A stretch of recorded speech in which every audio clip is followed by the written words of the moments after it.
The Silent Plague. London, 1665. The air hung thick with the stench of decay and burning herbs as the Great Plague tightened its grip on the city.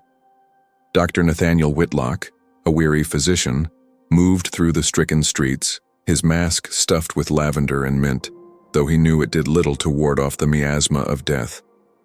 He had seen countless bodies piled high in the dead carts, heard the ceaseless tolling of the bells marking another life lost.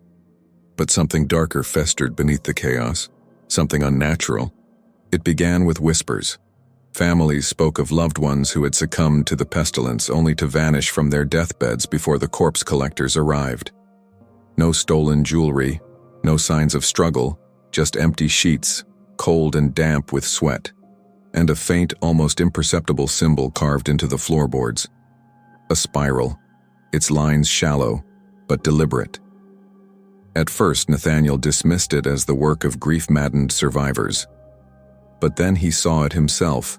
In a cramped tenement near Cripplegate, a young woman named Mary Evers lay dying, her skin mottled with the telltale tokens of the plague. Nathaniel had tended to her through the night, knowing she would not last till dawn. Yet when he returned in the morning, her body was gone. The straw mattress bore only the impression of her form, and there, near where her head had rested, was the spiral. His fingers traced its grooves. Too precise to be accidental, determined to uncover the truth, Nathaniel followed the trail. The spirals led him through the city's most afflicted quarters, always in homes where the dead had disappeared. Then, one evening, he caught sight of a hooded figure slipping into a plague-sealed house. He followed, his pulse quickening as he descended into a cellar where candles flickered in a circle. There, robed figures chanted in low, guttural tones, their voices weaving through the stench of rot. At their center lay a dying man, his breath ragged. The cultists, for that was what they were, knelt around him, their hands pressed to the spiral carved beneath his body. Nathaniel watched in horror as the man's last breath left him, and then his corpse sank into the floorboards, as though the wood had turned to liquid. The spiral glowed faintly, then faded. One of the cultists turned, sensing his presence. Nathaniel barely escaped, his mind reeling.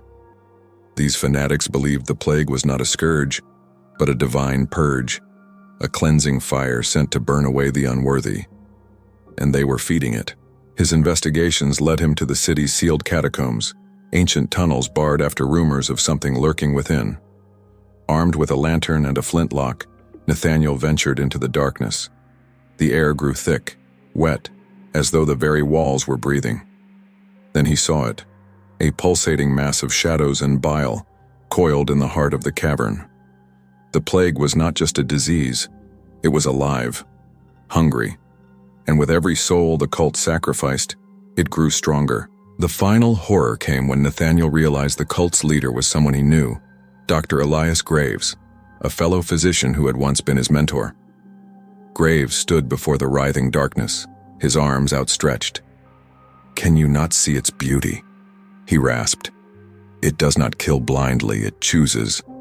The weak, the sinful, the unworthy. It consumes them so that the strong may inherit the earth." Nathaniel raised his pistol, but the shadows moved faster. Tendrils of black mist lashed out, wrapping around Graves, who screamed as the thing he worshipped turned on him. The plague was no longer content to be fed. It wanted to hunt. Nathaniel fled, sealing the catacombs behind him.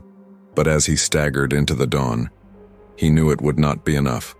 The city burned around him, not with fire, but with fever. And somewhere beneath the streets, the plague stirred, waiting, growing, learning. The last entry in Nathaniel's journal, found weeks later beside his lifeless body, read, "It is not the end.